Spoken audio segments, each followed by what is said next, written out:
Good morning. Good morning. Ugh. It is Monday. It's Monday. Um, Monday. It feels like a Monday. Typically, I'm like, oh, Monday, yay. It definitely feels like a Monday. I hope everyone has had a fantastic weekend. It was my uncle's birthday and my grandmother's birthday, and it always sucks when I'm super far away. But I hope you guys had a really good weekend. I hope that today feels really good. If it doesn't feel really good, I hope it starts to feel really good. Make sure you are talking to Jesus.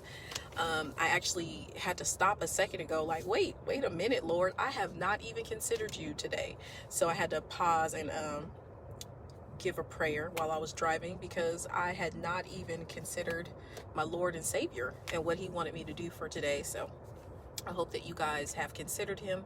I hope that you are feeling amazing. I hope that your day is productive. I just want to get on and tap in for a minute before I get everything started. I feel like Mondays are usually the days that I make these videos. It is what it is. Well, I kind of just wanted to, I have been staying away from current affairs as of late, as of the last like couple weeks, because I've been busy personally in my life. I do read all of your messages. I do read all of your comments. I do take suggestions. I am going to do a podcast and a video later this week on getting through a separation and a divorce, and what it looks like to do the work while that's happening, what it looks like to push through that and come out on the other side whole and okay. So I will be touching on that later this week. That is by request. I never mind speaking on certain things. So if you have a request, you can inbox me. If your requests are outlandish or you just want to talk to me about whatever you think you want to talk to me about, I am going to give you a disclaimer that I'm not always going to be willing to talk. I'm accessible, but not accessible. So I do understand that there are people sometimes that want to have discussions with me about random things or things that like come up on the top of their head. I am not always available for those conversations. Sometimes you'll catch me on a good time and I will be willing to have random conversations about whatever you want to talk about, intellectual wise or spiritually, but sometimes I'm not. Sometimes I don't want to talk about it. So I don't want you to take that personally. So I'm going to apologize in advance. But if it's something that you want to discuss or you want me to discuss, please inbox me that specifically. If you want me to come on your podcast or your radio show or do an interview online, you can inbox me that. I do not mind those things at all. However, when it comes to my personal life, if you are trying to get my attention in any way, I would tread lightly, because I do not always respond to personal requests. So with that being said, that's not to be rude. That just is what it is. It would be the same thing if you met me in person. I am very polite. I am very sweet, but everyone doesn't get access to me in my personal life. Professionally, no problem. But I did want to tap in and say good morning. I also want to touch on the topic of pushing through. I did make like a quick post that basically said, hey, none of us know what's happening in life. No, none of us have the blueprint. So we're all fumbling through life. Some of us just fumble gracefully. Please stop looking at other people's lives and being like, I want to be there. I want to do what they're doing. Please make sure that your desires line up with the desires of the Lord, that's what you're asking for. So then that way you are moving in the direction of the kingdom. When we look over at our neighbor and we say, wow, they have the money that I want to have. They have the house that I want to have. That's my dream car. They have that. They are confident. They are personable. They are charismatic. I wish I could be all of those things. Some of those things are tangible and you can work on those things, but if they're not for you, they're not for you. And sometimes we force things that are not for us. So stop thinking that like you don't have life figured out. You don't. I don't either. Some of us just have different giftings. Some of us just have different things that the Lord placed inside of us that makes us special and unique. And you are not going to look like your neighbor. I know other people that are authors. I know other people that are speakers. I know other people that have the same, within the same realm of giftings that I have in the spiritual kingdom, but we still do not show up the same. The Lord created us unique. He created us with a certain space to take up. Okay, with a certain sphere of influence. So I want you to make sure that you are not looking at someone and saying, hey, I want what they have. I want you to want what God has for you. It's very, very important. It's okay to say, wow, that is, that woman is killing it. That man of God is killing it. Look at how strong and capable he's showing up. It's okay to acknowledge those things. You do want to be mindful that you don't look at someone else and your insecurities don't come out and you say, wow, like I wish I could be that confident. You can pray, because God is the only, I've learned this over time, God is the only person that gives you confidence to do what you're supposed to do and to show up confidently. I have so many insecurities when it comes to speaking in front of people, and people are like, you're crazy, you're good at it. Okay, I'm glad you recognize it. I'm glad someone sees it. But there's always, I feel like there's always going to be something that you're insecure about. There's always going to be something that you're unsure of. And if those are things that you need to press through, those are things that God can help you with. If you have good people around you, they can help you and encourage you through those things as well. But don't get down on yourself because you think that you can't figure out this life. We're all figuring it out. We're all just walking through life doing the best that we can. Okay. My advice is to just do the best that you can. Okay. Do better when you know better. Always be open to new understanding and new information. Love on people. I mean, strangers. Love on everyone. It talks about that in the Bible. That is also a tenet of the Holy Spirit. Please love on people. Choose love. Choose gratitude. Choose thankfulness. If you walk in a posture of love and good things, then then the information that you need for the next season will come to you. For those of you that are paying attention to this season of my life, there is a reason. Good morning. There's a reason why you've come into this season with me. I may not be with you forever. My voice may not be an influence to you forever. So the Lord puts you in places where you need to be to get what you need. So be open to new experiences and new understandings, and do that with the Lord so you have discernment on which information to take and which information to throw out. But don't be so scared to try. I mean, definitely try some new things. Like if you are terrified of certain things that you feel like the Lord has for you, then it's time for you to press into those things. It's time for you to do them anyways. I cannot tell you how many things that I have tried in the last 10 years that I don't think I ever would have thought would be a possibility. Even doing these videos, like the first time I did a live video, I was like, oh my God. And I'm not wildly like successful. Like, please don't think that because you're listening to me that I'm like a rich person and I am like killing it in the game. Like, I think that someone was in my inbox and I thought it was the sweetest thing. They asked me to do a radio show and I was like, yeah, I'm here for it, for the UK. I'm like, that's totally dope. And he's like, I said, but I'm not, like, why do you want to talk to me? Like, I mean, I get generally why people typically like to talk to me for discussion reasons, but he's like, you're an influencer. Oh, me? Me? I'm an influencer? Listen, if that's how you guys feel, I'm here for it. Thank you. I'm glad that you feel like I have some influence. I have no clue. I'm figuring this thing out right with you, okay? All I'm trying to do is be obedient to the Lord's call. I'm trying to be obedient to the Lord's will, okay? And he tells me to talk to you all. He tells me to pour into you. So when he gives me a word, I give it right to you, okay? I do not charge for these words. I do not charge for this wisdom. Whatever he gives me, I give right to you. There are times where I have absolutely no clue what I'm about to talk about, and I get on here and I just go. So I want you to know that the Lord fills in the gaps, okay? So that thing that you're scared of, do it anyways. Do it anyways. Do it with the fear. Do it with the fear. Because we're all trying to figure it out.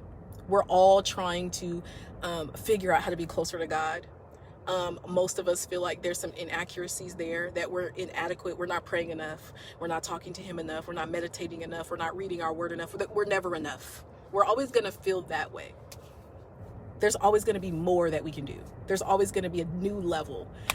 You just have to stay intentional about your relationship with the Lord, and everything else will work itself out. I know that for a fact, because when I'm not intentional with the Lord, everything in my life falls apart. Oh, Jesus, everything. And it's crazy because when things fall apart in the natural, but I'm connected to the Lord, they don't even feel like they're falling apart. I can look back and be like, wow, my life should suck right now. And it doesn't, because the Lord is right there with me. And so, fumble through life, fall sometimes, get punched in the gut, get back up, figure it out, keep moving, keep trying. There is wisdom inside of failure. Failure is part of life.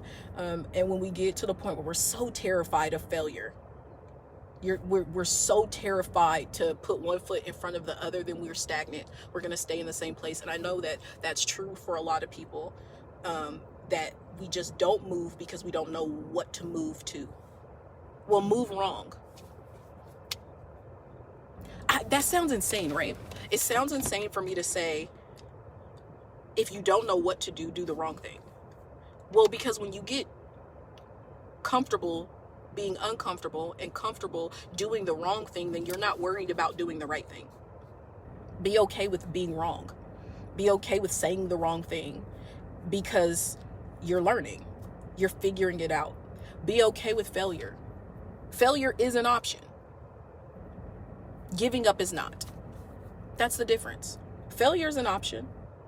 There's going to be plenty of things that are going to happen where you're going to feel like you failed, or you didn't figure that out right, or you did that wrong, or you said the wrong thing, or you could have done it better, or you didn't have the right information. So what? So what? The worst thing that can happen when you try is that you don't do it right. Then you'll do it right the next time, or you'll attempt and it'll get better. The things that we're scared of, there's nothing on the other side of them. That's how amazing the fear is. That fear will put you in a place where you're so scared of the unknown, and then there's nothing on the other side. There's nothing actually over there. It's just your imagination and the devil telling you that if you do that thing, then something is going to hurt you. If you do it wrong, you'll be embarrassed. If you do it wrong, people will talk about you. If you do it wrong, you might lose business. If you do it wrong, then, how can you come back from that? And the fear keeps you in this little tiny box where you just don't move and you only do what's comfortable. Or the Lord is pushing you to do something and you only do little small increments of that thing. That is still disobedience. One of my friends put on her post that procrastination is disobedience. Punched me in the gut, because it's true. When the Lord gives you something and he says it's time.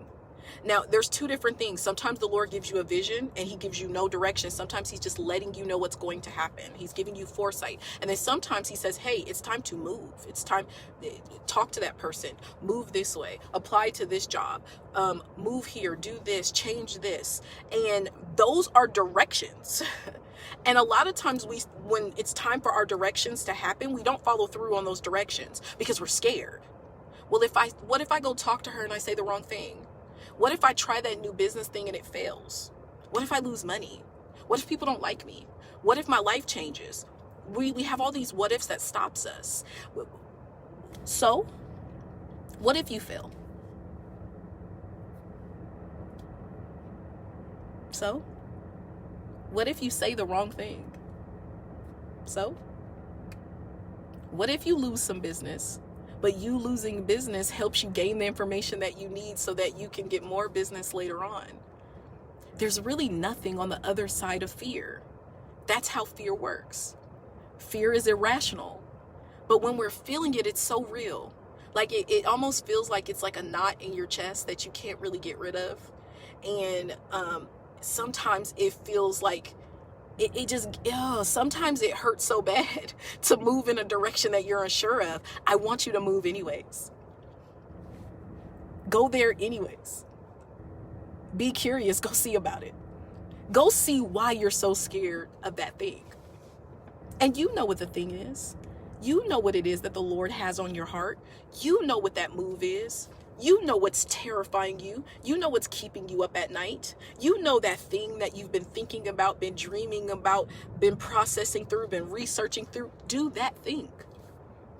Even if it's something that is like, oh, I never went on a vacation by myself. I know, like, for safety reasons, people tell you don't do that, but like, do that. Just do it safely. There's ways to be safe. You're not always going to have a companion. I know people that will not go to lunch by themselves. They'll sit in their car, or they'll eat fast food, or they'll go home, but they will never go in a restaurant and eat by themselves. So go eat by yourself. Go love on yourself. Go enjoy the awkwardness of yourself. Because eventually what's awkward and what's uncomfortable becomes comfortable. And then you'll have a new thing that you can press into. But this needs to be pressing season in the uncomfortable. The Lord cannot use you if you are not sacrificial in that way. You cannot be a living sacrifice if you're not willing to move. Like, if you're dead weight, what is the Lord going to do with you? If you're like, Lord, use me, but only use me here. Use me, but only use me in church. Use me, but only use me, with the thing that I'm comfortable with. I'm comfortable speaking, so only use me in speaking.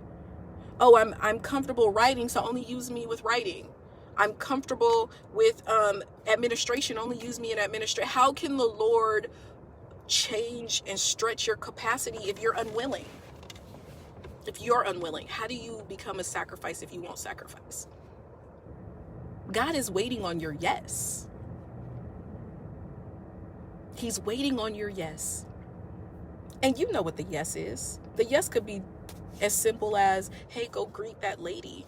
Maybe he's telling you to say hello to that lady or that man at your job or at the grocery store because there's a word, there's an interaction, there's a thing that person needs, and it can come through you. He's waiting on your yes. All day he's waiting on your yes.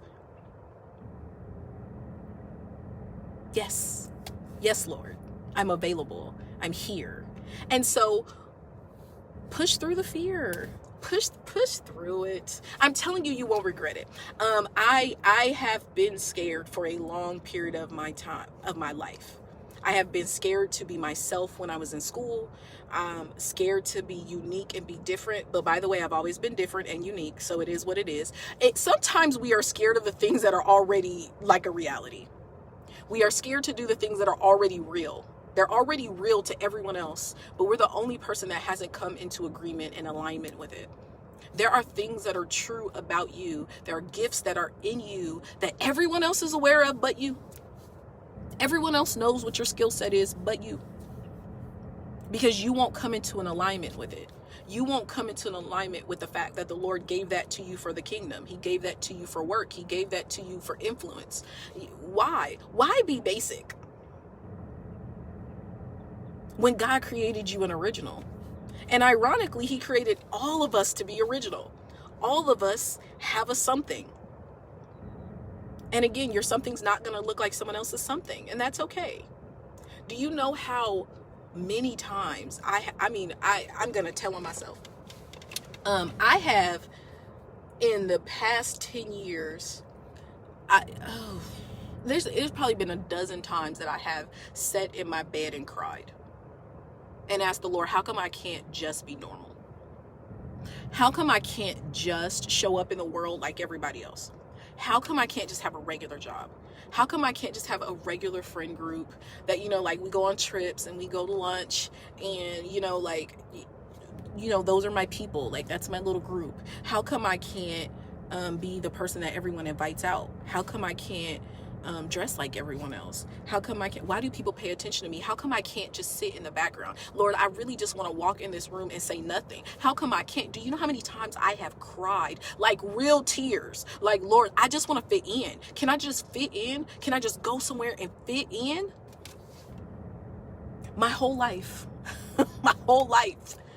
Some of you are praying to be unique, to be set apart. Do you know how much it takes? How much sacrifice, how much you lose to be set apart? To be different, to be in the front. It's a lot. And some of us don't want it. That's honestly how you know that it's from the Lord, because if people are being honest, the people that have the most influence, we don't want it. But I don't know anyone that has until they, like, some people have egos, but like for the most part, most of the pastors that I know didn't want to be a pastor. Most of the people that I know that like do huge speaking engagements and they're big authors didn't want it, didn't desire it. They just wanted to use their gift, and the Lord made room for their gift however he made room for it, even if it was on a local level or on a national level. A lot of people that have influence don't want it. It's a huge responsibility. And so I cannot count how many times I have said, Lord, give me a different reality. Lord, please. Like, I'm seeing these people online, like they're going on vacations. They have friends. How come I don't have friends like that? Can I have friends like that? We have to come into an alignment with what God has for us. What does he have for us? What is supposed to be true for us in our life? And sometimes that's difficult. It's difficult because it's so outside of what we actually want. Like, our flesh, our body wants what we want. We want to be part of a tribe. We want to be part of something. We want to have belonging. We want to have acceptance. You know, like, yeah, we want to buy that purse that everybody else has. We want to buy those shoes that everyone else has because those are the cool shoes. Okay, and y'all lying if you say you don't. You're lying, okay? And I'm counterculture. Like, there's a lot of things that I don't want to do that because the crowd is doing it. But then there's times where I'm like, oh, I want to do that. That seems like fun. Everybody's doing it. Let me try it. I want to try it. That's just normal. It's part of us to want to belong, to want to be part of something. And the Lord is calling for us to be so intentional about being about his business. His business. His business. His business, not our business. Like, your business, your professional life should line up with the call of the Lord. Why are you there? While you're there, there's an influence. While he's shifting you, there's an influence. Wherever you go, there's an influence. You should be his representative, and you should be an amazing representative. And if you're not, you need to get connected so that you are a great representative. I am going to touch on this. I was not going to touch on this, but the Lord is saying it's time. So I'm going to touch on this. I feel like every time I get on these lives, I'm like, I'm going to talk for 5 minutes, because in my head, that's what I want to do. And the Lord is like, you tried it. So that's neither here nor there. Lil Nas X. If you're not familiar with him, he is, I guess we would call him a rapper. Let's call him a rapper. He is a secular artist. That is a rapper. He came out with the Old Town Road that the kids adored and loved. And when I was teaching, I literally played that song like 5 times a day because the kids were, that was their song, okay? He came out with a song recently. I do not know what it's called because I refuse to go watch the video. But he was entertaining the devil in the video. He also was dressed in an androgynous kind of way, and he released a sneaker that was very expensive, that were called like Satan shoes or devil shoes. Listen, okay, he got a lot of buzz on the internet the last couple weeks because this is a topic to discuss. Why, that now people are like, oh, the devil's so blatant. The devil's always been blatant, by the way. Some of us just like to be tricked silently, so he gets us silently. But the average person don't care, so they will be It's all in their face because they don't care and they don't live for the Lord, so it doesn't matter. So the devil has always been blatant and always out in the front. If you think about a special music history, rock and roll they have always had some type of satanic connection. So now hip hop and rap is starting to do that. So I'm going to touch on it. This is the angle that I'm going to touch on when we talk about Lil Nas X. He made a bunch of tweets, which I paid a lot of attention to, where he was talking about the Christian world and Christians inside of the church condemning him to hell because he was a homosexual.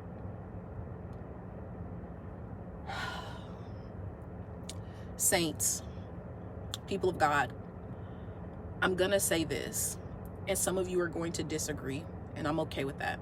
I'm okay with disagreements. We need to be so mindful of what we say to people. If you have studied through the Bible, I'm like trying to breathe through this because I feel like this is such a large topic and I feel like people don't really want to discuss it from their end. I'm not saying that you're judgmental. I'm not. But I'm sure that there has been a time or two where you've seen something and you're like, ooh, Listen, let me explain something to you. When you look at the New Testament and after the Lord started walking the earth, and he was very, very upset with the current church because they were telling people that they were not going to heaven because they didn't pay a certain amount, they didn't pay their taxes. Listen, they were doing a lot of legalistic religious things that, by the way, is happening right now, that he was not in agreement with. And he did a series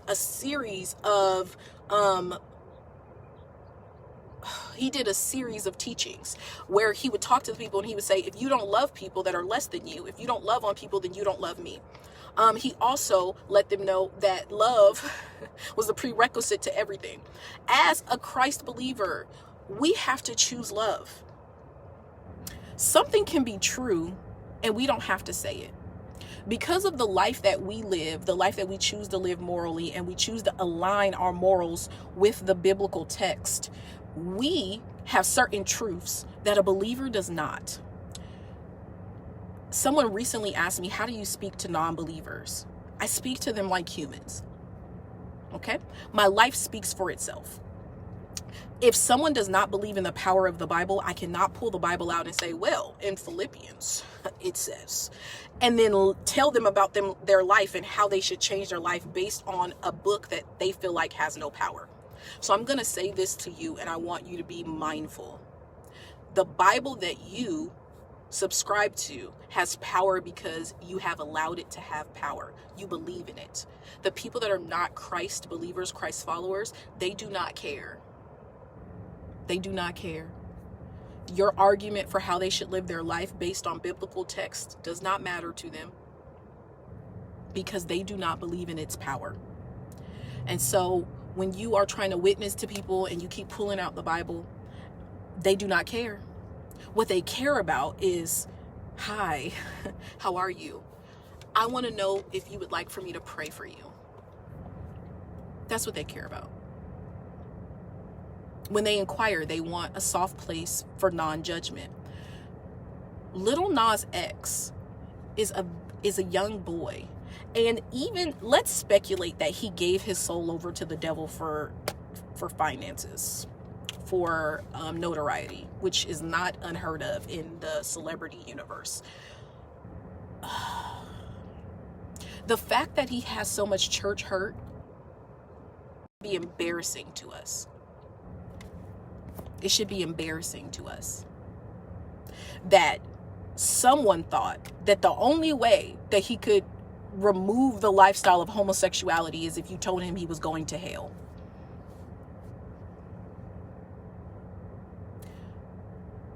Please stop telling people they're going to hell. Please stop telling people that because they shack up or they had a baby out of wedlock or because they live a promiscuous lifestyle that they're going to hell. We do not have that capability to put someone in hell. So we need to look at our positions as Christians as like the gatekeepers, kind of like, okay, so like for instance, like in a teaching situation, the teacher doesn't typically discipline. The teacher gives information to the principal, and the principal can discipline, or they give the information to the parent and the parent disciplines. So God is the disciplinary. God figures out what the consequences are, and we intercede, we pray, we we confide in the Lord on behalf of other people. That's what we're supposed to be doing. We're not supposed to go up to people and go, oh, by the way, you had an abortion, you're going to hell. By the way, you're gay, you're going to hell. By the way, whatever it is that we subscribe to morally, that we say we are not going to live our lives this way because we believe it leads to destruction. We are not supposed to go up to people and go, this thing that I know is true has to be true for you. Please be mindful of the way that we encounter people. People are walking away from the power of the Holy Spirit, the power of the Lord, because our words are nasty. Our dispositions are nasty. Lil Nas X is an example. And a lot of people will say, oh, you're giving him excuses. I'm not giving him excuses. You have to understand that when you're a young person and you're easily influenced and you're walking around this earth just trying to figure it out like everyone else trying to figure it out, and you have people come up to you and tell you, by the way, because you're gay, by the way, because you're black, by the way, because you're a liar, by the way, because you had a baby out of wedlock, you're going to hell and you're a terrible person and you need to get your life together. How do you think that makes someone want to come to the Lord? How do you think that makes someone want to be curious about the love of the Lord? It doesn't. It's a terrible representation. And we have to be so mindful that we are not scarring people and punching them in the face with their sins. Matter of fact, it's not even your business.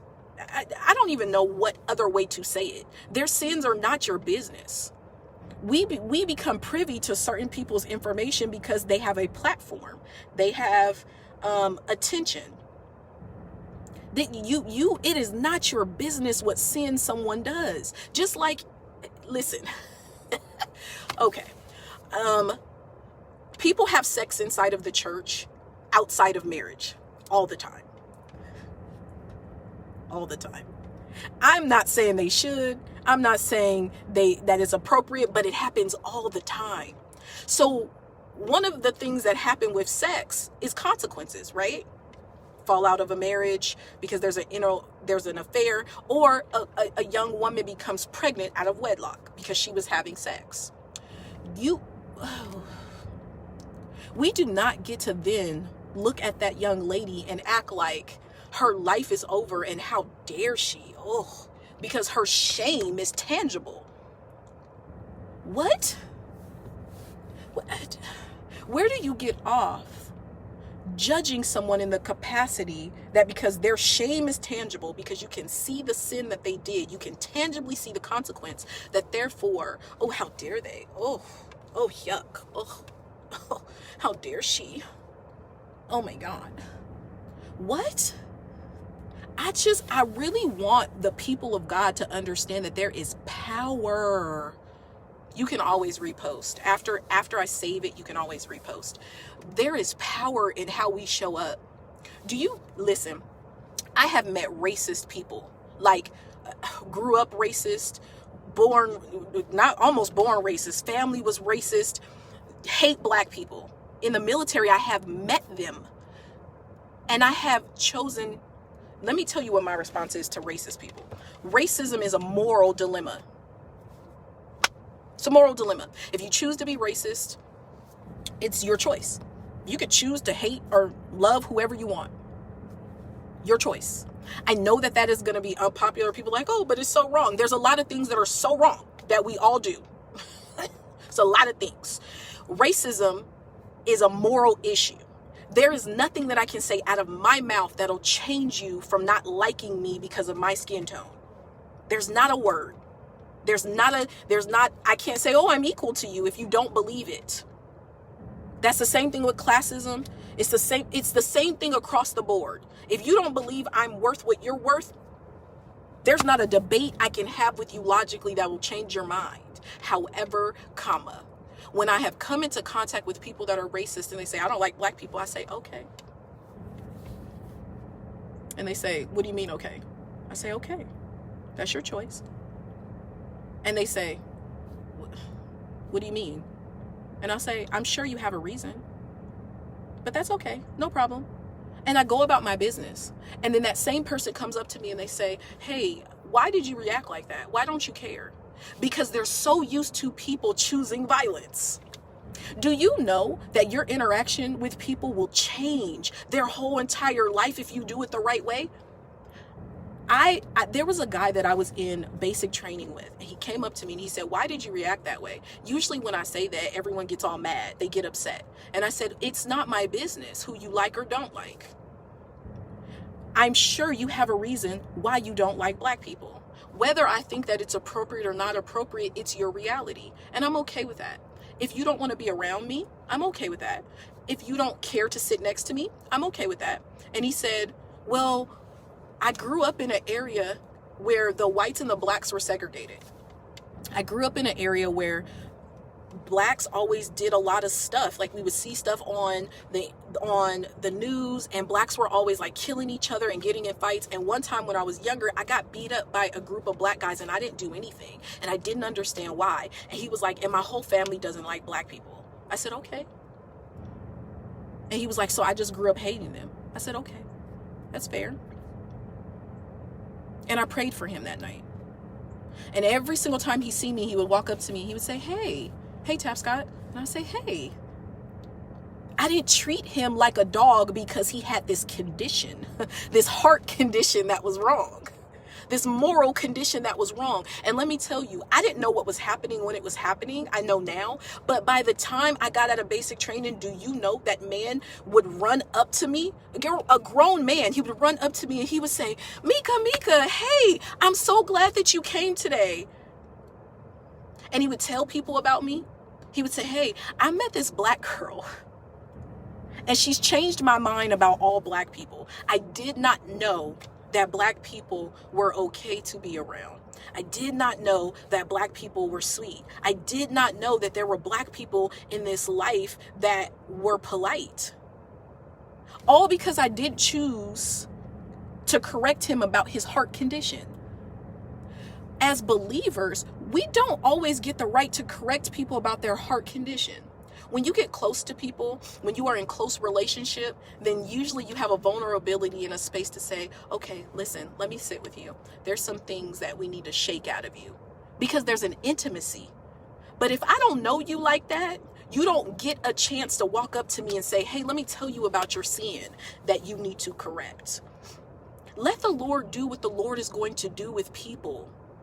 Lil Nas X is a great example of how we are hurting our babies because we are giving them unrealistic expectations of failure. See how I was talking about that earlier? We are all trying to figure out life. We're all trying to figure out what's happening, and so are the babies. So when they show up in the world all jacked up and uncovered and unclean, and we look at them and we go, ew, yuck, yuck. Why would anyone come to a Lord when his people treat people like that? Why would anyone inquire about a Jesus when his people treat people like that? Saints, we got to do better. We have to do better. You have to get outside of yourself and your indignantness and your self-righteousness. We don't all have all the answers, right? Some of us have some answers, but we don't have all the answers. We cannot walk around this life like you got it all figured out and you got the key to life's wealth. You don't, okay? You don't, all right? You don't. Let the Lord do what he's supposed to do. Choose love. Okay, we know morally that we don't believe in homosexuality. Okay, so what? So what? Some of my closest friends are gay. So what? That is their life. And some of them believe in the Lord. Let the Lord do what the Lord is going to do. We do not all have the answers. We don't know what the Lord is doing. We don't know how the Lord is loving on people. It is insane to me that that you think you have the right to wake up and say, because of the life that I chose as a Christian, because the morals that I agree to, I now have a right to be nasty and judgmental and inappropriate and unsafe with my words with other people. And then call on the Lord's name at the same time. And let me caution you, for those of you that are like, I don't do that, I don't do that, I don't do that. Some of us do it subtly. Some of us turn our nose up when things happen that we feel like are inappropriate. No, I can't do that. I can't go there. And there's a difference between you not being part of jumping into a situation that you know is unclean and uncomfortable for you, and then you looking on the outside and being like, ugh. And that is the position that most of the church has, which is why people can't heal, which is why we sit inside of the church doors, and when people say, how are you? We say blessed and highly favored, and we feel like trash, and we're hurting, and we're ashamed, and we're guilty, and we're uncomfortable. Because someone is going to tell us that we didn't have a right to do the sin that we did. Someone is going to tell us that it wasn't okay, the choice that we made. We know it's not okay. Listen, we've all done things. We've all done things that if somebody found out about, we would be talked about. Some of us have done things and the Lord allowed for us to be talked about. It allowed for us to be embarrassed. Okay? And we had to work through those things. We got to do better. We got to do better. Okay? Because the shame that you give people, the uncomfortableness, that's not bringing people to the Lord, okay? And we're supposed to be epistles. We're supposed to be letters that are read by all men. And in order for people to want to read a letter, it has to be desirable. Your spirit has to be desirable, okay? Some of us need to pray a little more and surrender to the Holy Spirit so that when we walk outside of our four walls, we are representing our Lord and Savior properly. I do not get the right to hurt someone because they believe differently than me. I do not get the right to stab someone in the heart because they show up in this world differently than me. Have you ever heard the saying that you get more bees with honey? Nobody is going to come to you for prayer if you're nasty. No one is going to come and inquire about your Lord and how your life was transformed if you're nasty. No one's going to ask you for help if you're nasty. Clean it up, saints. Clean it up. Clean it up. Clean it up. Clean it up. Choose love. Choose to love yourself. Choose to love on other people. Choose love. I mean, it's the only option that you have because it's the only way that we save people in their heart condition.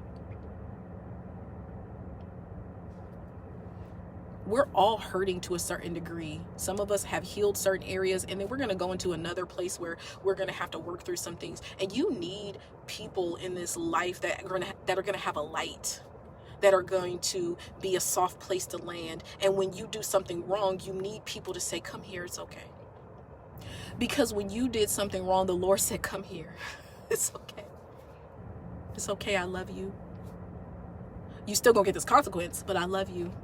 But see, the Lord gives the consequence, not us. So what we should be doing is when we see people and we see them doing something that's like painful and that we know is going to lead to detriment, then we should pray for them if we don't know them. We should not get on the internet and go, you know, the Lord said you should be modest and you should cover yourself up.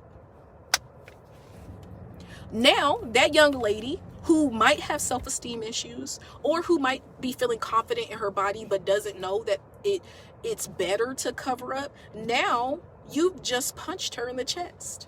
Now you've made her feel like a dirty little being. Why would she ever come to Christ when you're making her feel like she's dirty? When the Lord talked to prostitutes and women that were whores and that were adulterous that were Jezebels. He talked to men that were murderers, that were killing his people. He had conversations with these people. He sat with them. He said, hey, I have something for you if you want to change your life. Then why do we get to be the intercessors and go in and go, oh, you're nasty? Do you know the Lord is not pleased with your behavior? The Lord doesn't even function with people that way. And if you believe in the power of the Bible, read through it. Please tell me I'm wrong. I'm not. Read through the Bible and see where the Lord corrects those that belong to him. When David took that man's wife and murdered that man, the Lord said, hey, David, you're not all good. Come here and let me tell you about yourself. David belonged to him. The people that don't belong to the Lord, he goes up to them and he says, hey, he reveals something about them so they know that he has the power. And he says, hey, I got something for you. Would you like it? Would you like this salvation? Then why do we put it in our hands to go tell somebody about themselves? Like they don't know. They know. They know they doing wrong. We know we doing wrong when we doing it. Let these people live. Pray on these people. Love on these people. Stop being so judgmental. If people are in the wrong way, then the only thing that we should be doing is help guiding them in the right way. But we need to do that through love. And sometimes that means that we're not correcting people. Sometimes you could correct people by just living your life the way that you're supposed to. By just showing up the way that you're supposed to. I've had some of my friends and people around me and they say, hey, when I'm around you, my decision is to be better. I do it unconsciously. Like I like being around you because you push me to think about things differently. You push me to morally elevate. You push me to stop being so angry and so hot-headed. Listen, I need for you to be in a place where you are surrendering so much to the Holy Spirit that when people come in contact with you, that they have no choice but to elevate. They have no choice but to choose goodness and to choose gladness and to choose love. That's where we're supposed to be as saints, people. We're supposed to be in a place that when I walk in the space, when I walk in a room, people know who I belong to. I don't have to say a word. People know that there is something about me that's different, that I show up in this life differently. And then they inquire. They say, hey, every time I see you, you're smiling. Every time I see you, you're glad. Every time I see you, you're positive. Why? And then I get a chance to say, but God. But God. Saints, we have to do better. We have to do better. We have to be in a place where we are choosing love, even when we feel anger, even when we feel uncomfortable, even when we feel like someone is doing us wrong, we are choosing love. We are choosing love because that's what the Lord has done for us. And for those of us that have a testimony that says, I am not who I was. And I'm not who I was because of something I've done. I'm not who I was because the Lord seen fit to grab me when I was trash and pick me up and hold me and love me and walk me through this life and bring me mentors and bring me people that were going to pour into me and love on me and care for me and shake things out of me so that I can be who I am now. So that I can be who I am now to other people, so that other people can walk through this life differently, so that they can know that there is a different way, that the Lord wants nothing but freedom and peace and love and healing for you. And if he wants that for you, then he wants it for the people that don't hear his voice yet, that don't know that he's real yet. I used to be an atheist. You couldn't tell me nothing about the Lord. Prayer, what? Pray to who? And I was an atheist because no one could explain to me why I needed to believe. There was nothing tangible. And sometimes that happens, especially when you research stuff and you have a certain intellect. You're like, it don't make sense. I'm not with it. But I had a God encounter. There's no one in this world that could tell me that God doesn't exist because he had an encounter with me. How do you think Paul felt when the Lord grabbed him and said, hey, I need to talk to you. And he wouldn't talk to him. He pulled him again and he made him blind and he made him listen. He had a God encounter. And sometimes people can be inside of church and not have a God encounter. Sometimes people can be outside of church and they don't have a God encounter. So they don't understand that God is real. Well, guess what? You're supposed to be their God encounter. That's the good news. The good news is that you're supposed to represent him here on earth. Please do a good job of representing him. Please do a good job. Please. There is someone's soul that is connected to you doing a good job of representing the kingdom. Someone is going to ask about him. Someone is going to inquire. Someone is going to say, this one time I met this man, and when I was going through the worst part of my life, he just loved me. And I didn't have to do anything for the love. I didn't have to be nice. I didn't have to talk to them. They just showed up and they smiled. They just showed up and they were there. They just showed up and there was a presence.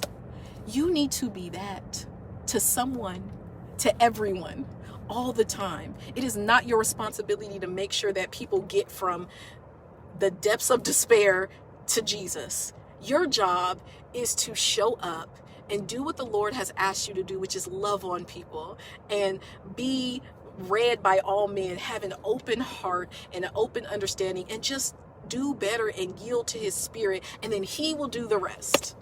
You might not always see the seeds that you've planted. You might not always see the flowers, but it doesn't matter. You need to sit in a place where you understand that your surrender to the Lord helps other people. Your choice to step outside of your fear, to step outside of yourself, saves other people. Are you doing your job? Are you choosing love? Are you choosing to press past fear and do what you're supposed to do in the kingdom, in your job, in your office, at your gym, at the grocery store, with the homeless man on the corner, with the drug addict that's in your family? Are you choosing to do your job? Or are you choosing what's comfortable? Are you choosing to just exist in selfishness? Because it's easy. It's easy to just worry about yourself. It's easy to just be concerned with oneself and not be concerned of your family and the people you come in contact with. You see people and you'll walk around them and you be like, ooh, they got a bad attitude. They might. But how's your attitude? Do you know it is impossible to be nasty to someone that is not, like, listen, people have a hard time being mean to me because I'm not mean to people.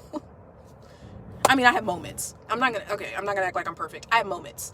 And I always have to say that because I feel like people are like, no one's positive all the time. But it's really hard for people to be nasty to me because I'm not nasty to people. I choose respect. Respect is not earned over here. Respect is given automatically. And it's given even when you disrespect me. Because I know that if I choose to disrespect you, then I have a consequence. And maturity tells me that I don't want that consequence just because I decided to read you or tell you about yourself. Do you know how many times I want to tell people about themselves and I choose not to? Do you know how many times I want to tell people they're dumb and I choose not to? Do you know how many times I want to tell people, ooh, you didn't quote that right? That's not right. And I don't. Because after I do that thing, after I do the correction, what then? What did I solve?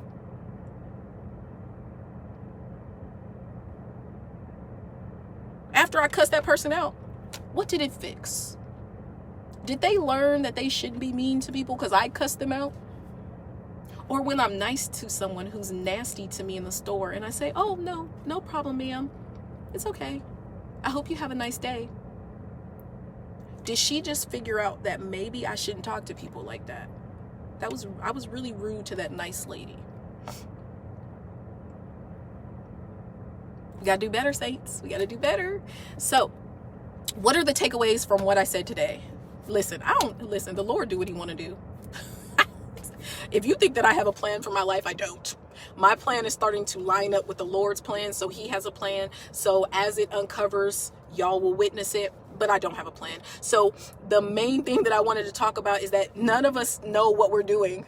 None of us know what we're doing. And it's okay. Ask the Lord so that he can tell you what you're doing. And then walk boldly in the direction that he gives you. If he says go left, go left. Even if your heart was saying I wanted to go right, go left, because there is so much amazingness where the Lord wants to take you. And let's be nice as a church. Let's choose love, because people are hurting enough. They're hurting enough inside of their sin. They're hurting enough inside of their grief. They're hurting enough inside of their shame. And they do not need an extra person on the internet or in life telling them that they did this wrong thing that they already are aware that they've done. And you do realize that sometimes people pretend like they don't know that they're wrong in things, and they'll justify their wrong because that is the only way that they know how to get through. You know how many times I've been wrong in my past and I'm like, I'm not wrong. And I've been defensive, because who wants to admit that they're wrong? Let people live, please. Please, let people grow. If you've grown, then you know that sometimes it took some years or some time for you to figure out that you sucked. Let people suck. It's okay for you to suck. Let you suck. Can you just show up in life unapologetically and let the Lord shake out the things he needs to shake out in you? Okay? It's okay for you to be nonsense. As soon as you come into alignment with the fact that you're nonsense, he can do the work. But while we're pretending, while we're acting like we don't sin, while we're acting like we don't say anything wrong, we don't do anything wrong, while we're acting like because we are connected to the Lord that everything is perfect, while we're pretending, we are hurting people around us because there's no truth in it. And that's why people call Christians hypocrites. It's not because you're intentionally being a hypocrite. It's because we are hypocrites, because we pretend like everything is perfect when there is no such thing. Can you fail forward, please? Can you just walk and fail? Can you just walk and fail? Because the other side of failure is deliverance, guys. Let these people fail around us. Let them get it wrong, because in that area that they got it wrong, if we've gotten it right, we can go to them and we can say, hey, I know a man that died for us, that can deliver you, that can change your heart's condition, that can grab you and put you together and wrap you up tight and put you back on your way better than you could have ever been in your whole entire life. I can speak into people's lives about things that I have experienced. Sometimes it helps them, it prevents them from things, and sometimes it just helps them heal. Because I figured out how to heal and they haven't. Let go. Let go. You don't have control. We don't have control. Let the Lord have control. He has control. Let him have control over us, so that when we are in an atmosphere of other people, his spirit meets them before we can. Because the truth is, nobody wants to meet us. They need to come in contact with his spirit. So I pray today that there's something that I said that touched you, that blessed you.